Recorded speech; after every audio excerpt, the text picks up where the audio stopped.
চুয়াডাঙ্গা জেলার আলমডাঙ্গা উপজেলার খাসকাওড়া ইউনিয়নের রায়লক্ষ্মীপুর গ্রামে ভাটুই নদী আপনারা আমার পিছনে দেখতে পাচ্ছেন যে পিছনে একটি ভাটুই নদী এবং এটা অনেক পুরানো নদী। আপনাদেরকে জানিয়ে রাখি, এখানে আমরা জানতে পেরেছি যে কয়েকটি পরিবার সরকারি জমি দখল করে অবৈধভাবে দখল করে তারা তাদের কার্যসিদ্ধি করছেন এবং সেক্ষেত্রে অনেকগুলো জমিতে ইতিমধ্যে তারা বিভিন্ন ধরনের ফসলও উৎপাদন করছেন। আমরা সরেজমিনে আজকে উপস্থিত হয়েছি রায়লক্ষ্মীপুর গ্রামে। মূলত পাশে আপনারা যে পুকুরটি দেখতে পাচ্ছেন, এই পুকুরটি একটি মালিকানা পুকুর, আর যে ডিবিটা দেখছেন এই ডিবিটা হলো যে ভাটি নদীর মধ্যে। তো আমরা আপনাদেরকে ইতিমধ্যে দেখানোর চেষ্টা করব যে পিছনে যে ভাটুই নদীর পাশ দিয়ে যে বেড়িটা তৈরি করেছে সেটা মূলত আসলে নদীরই জমি। সেই ক্ষেত্রে আমরা যাদের বিরুদ্ধে এই অভিযোগটা আছে সেই অভিযুক্ত যারা আছেন তাদের সাথে কথা বলবো।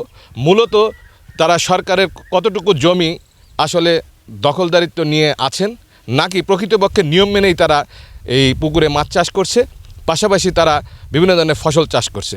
সে ব্যাপারে যেনারা এই কাজটি করছেন, যাদের বিরুদ্ধে অভিযোগ, তাদের সাথে আমরা একটু কথা বলে আপনাদেরকে বিস্তারিত জানাবার চেষ্টা করব। আলমডাঙ্গাবাসীর জন্য সুখবর, পশুহাট রোডে উদ্বোধন হয়েছে Suzuki Salman motors luxury motorcycle showroom. এইখানে যে পিছনে আপনার ভাটুই নদী, এই ভাটুই নদীর জায়গা অবৈধভাবে দখল করে আপনারা পুকুরে মাছ চাষ করছেন এবং পাশাপাশি আপনারা এখানে জমি দখল করে সেখানে আপনারা বিভিন্ন ধরনের ফসলও চাষ করছেন এবং আপনাদের বিরুদ্ধে অভিযোগও আছে যে সেই সরকারি জমিও আপনারা লিজ দিয়ে নাকি চাষ করছেন। এটা আসলে কতটুকু সত্য? এটা আসলে টোটালি ভিত্তিহীন। কেননা এখানে মনে করেন যে আমার নিজস্ব জমি, দেখেন পুকুর দেখতেই পারতেছেন, সরজমিনে পুকুর মনে করেন মাছ চাষ করতেছি। তো এখানে বিষয় হচ্ছে যে এই যে কথাটা বললেন যে ডিবিটা, এই ডিবিটাই মনে করেন যে টোটালি খালি খাস জমির ওপরে আছে। তাছাড়া যে অভিযোগটা হয়েছে এটা টোটালি ভিত্তিহীন। কেননা আপনারা দেখেন পাশে দেখেন ভাটুই নদীর পাশে মনে করেন অনুপাতে মনে করেন যে যতটুকু জমি আছে সরকারি জায়গা এভাবে পড়ে আছে বলে এভাবে মনে করেন করছে। তাছাড়া মনে করেন যে এখানে যে জোরপূর্বক 12 বিঘা জমি আমি দখল করছি, এটা টোটালি ভিত্তিহীন। কেননা সরজমিনে আপনি যেহেতু এসেছেন, আপনি দেখেন, আপনি আরও 5 জন মানুষ আছে তাদের কাছে আপনি শোনেন, জানার পরে আপনি বিষয়টা মনে করেন যে জানান আর কি। তাছাড়া এখানে মনে করেন যে আমার জোরপূর্বক আমি কোনো কিছু দখল করে খাইতেছি না। দীর্ঘ 30 বছর আগে মনে করেন যে এটা ওই আপনার পাবলিক দিয়ে আর কি মাথায় মাটি কেটে আপনার হচ্ছে যে এই বাঁধটা বাঁধা হয়েছিল। তো সেই ক্ষেত্রে আপনার হচ্ছে যে এখানে ওই আমি জোরপূর্বক আমি এই কাজটা মানে করতেছি না আর কি। এই বাঁধটা কি হচ্ছে যে ভাটুই নদীর মধ্যে আছে? জি, খালি বাঁধটা ভাটুই নদীর মধ্যে আছে। হয়তো 10 কাঠা কিংবা 15 কাঠা জমি। তাছাড়া মনে করেন যে এখানে আমার মালিকানা জমি, ঠিক আছে। এই পুকুরটা হচ্ছে যে মূলত কাদের? পুকুরটা আমার নিজস্ব পুকুর মনে করেন প্রায় 2 বিঘা জমি আপনার হচ্ছে যে রেজিস্ট্রি করা আর কি। এটা কার নামে? এটা আমার আব্বুর নামে। আচ্ছা, আপনার আব্বার নাম? মোহাম্মদ লিয়াকত আলী মন্ডল। আচ্ছা, আমরা পাশে দেখলাম যে এখানে ধানও লাগিয়েছে। জি, এটা আপনার হচ্ছে যে জাস্ট একবার হয় আর কি।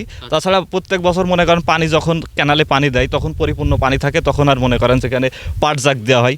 পাবলিক আছে বুঝেছেন, তারা তাদের কাজে ব্যবহার করে। আর এটা অরিজিনালি এটা একটা রাস্তা বুঝেছেন, অরিজিনালি রাস্তা। এখানে মনে করেন যে পাট জাগ দেওয়া হয়, মাঠে ফসল ওঠায় এবং মনে করেন যে এখানে যেসব মানুষজন আছে আপনার যে হিন্দুরা আর কি, তো এরা মনে করেন যে এরা প্রায় অলওয়েজ টাইম মনে করেন এটা ব্যবহার করে।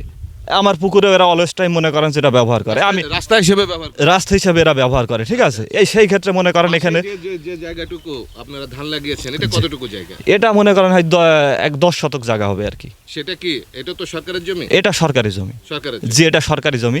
কিন্তু আপনার এখানে পানি হইলে আর কোনো চাষ হয় না, এটা সবাই উন্মুক্ত জায়গা আর কি। সবাই উন্মুক্তভাবে ব্যবহার করে, কারোর কোনো মনে করেন যে এখানে তো পাবলিক আছে, সমস্যা হলে তো মনে করেন এরা আমাকে বলবে যে স্বাধীন এই জায়গায় আমার সমস্যা আছে, কিন্তু এরকম অভিযোগ এখান থেকে কেউ আমাকে দেয় নাই কখনো যে স্বাধীন আমার সমস্যা হচ্ছে, তো এই জায়গাটা ছেড়ে দিতে হবে। যদি এখনো সমস্যা থেকে থাকে, এখনও মনে করেন যদি সমস্যা থেকে থাকে আমি ছেড়ে দেবো, এতে কোনো আমার আপত্তি নেই। আলমডাঙ্গাবাসীর জন্য সুখবর, পশুহাট রোডে উদ্বোধন হয়েছে Suzuki Salman motors luxury motorcycle showroom. এই রায়লক্ষ্মীপুরে আমরা যতটুকু জানলাম যে লিয়াকত মেম্বার অবৈধভাবে ভাটুই জমি দখল করে চাষাবাস করছে এবং সেখানে নাকি ইজারাও দিচ্ছে, এই কথাটা আসলে কতটুকু সত্য এবং প্রকৃতপক্ষে ওনারা কতটুকু সরকারি জমি এখানে দখল করে রাখছে? আমার বয়স 35-36 রানিং। এই পুকুরটার বয়স মিনিমাম 30-32 বছর। আমি এখন তো দেখছি যে পুকুর এইভাবেই চলে, এইভাবেই সে করে আসছে। তো শুনি মাঝে মধ্যে শুনি যে এই পাড়টা নাকি আপনার অবদার জমি, পাড়টার এই এতটুকুই তার দখলে। আর বাদ বাকি যা সাইডে দেখছেন ধান ভুট্টা এসবগুলো সব বিভিন্ন লোক যার যার আন্ডারের ভিতরে শেষেই করে। এটা সরকারি নদীর জমি কিন্তু দখল জি জি জি জি জি জি ওরা চাষ করছে। আপনি তো নিজের সরজমে দেখছেন, ওই যে পাশের যে আপনি যে ধানগুলো দেখছেন ওগুলো ওই সাইডের লোক, মানে পাল্লক্ষপুর ঘোষপাড়া বলে আচ্ছা। ওরা করে। তারপরে ওই যে সাইডে ওগুলো কিন্তু আপনার করে হচ্ছিল ওই যে ওই বাড়ির একটা মানে এই হিন্দু সম্প্রদায়, ওদের বাড়ির নিচে ওরা করে। তো প্রকৃতপক্ষে যে লিয়াকত মেম্বারের নামে যে কথাটা আসছে যে উনি অবৈধভাবে জায়গা দখল করে রাখছে এবং বিভিন্ন জায়গায় ইজারাও দিচ্ছেন বছরের পর বছর, এই কথাটা আসলে কতটুকু সত্য? তিনি যে অবৈধভাবে দখল করেছে এটা সম্পূর্ণটা ভিত্তিহীন, এটা সম্পূর্ণভাবে ভিত্তিহীন। তার আন্ডারের ভিতরে বললাম ওই যে আপনার যে অবদার যে জমিটা আছে হয়তো 2-10 কাঠা, তার ভিতরে থাকতে পারে গাবিটা। ওই এখানে ধরো আমরা এই জায়গায় ধরো এমনি পানি নিয়ে আসি, তা বাধা দেয় না। আমরা হাঁস মাস পুষি, তা কোনো করে না। আবার এখানে আমরা পুজো তল করি, তা আমাকে বাধা দেয় না। পুষ্করণীতে গোসল করি। রাস্তা কি কোনো বন্ধ করে দেয়? না না দেয় না, কখনো তো বন্ধ করে দেয় না। বন্ধ করে তাহলে দেয় না। ওনাদের বিরুদ্ধে যে অভিযোগ, অভিযোগটা কি সত্য না মিথ্যা? এখন মিথ্যা কি মিথ্যাই। মিথ্যা। ওই জমিটাকে আপনাদের যাতায়াতের যে রাস্তা, পুরানো রাস্তা কি বন্ধ করে দেয়? না না না, করিনি, কোনোদিন মিছে কথা বলতে পারবো না। আপনারা দীর্ঘদিন ধরে তো এটা ব্যবহার করছেন? হ্যাঁ, আমরা যা আশা করি গোসল করি ওই নূর পুষ্করণীতে, কোনো সমস্যা হয় না। লিয়াকত মেম্বার সরকারি জমি দখল করে পুকুর খনন করেছে বা পুকুর করে রাখছে, এখানে নাকি আপনাদের চলাচলের পথেও নাকি বাধা দিচ্ছে। তো মূলত ঘটনাটা আসলে কি? তো ঘটনাটা তো আমরা তো কিছুই জানি না। এখন আমরা তো আসা যাওয়া করি, আমাদের তো বাধা দেয় না সে। আচ্ছা আচ্ছা। বাধা আমাদের দেয়ও না, কোনো কথা সে বলেও না আমাদের পরে। কখনো কি আপনাদের যাতায়াতের রাস্তা বন্ধ করে? না, আমরা তো এটা না করিনি, যে এটা করিনি আমরা মিথ্যা কথা বলতে পারবো না। আচ্ছা আচ্ছা। এটা যা আমাদের দিইনি আমরা এটা বলতেও পারবো না। এটা কোনো সমস্যা তো সে করিনি আমাদের।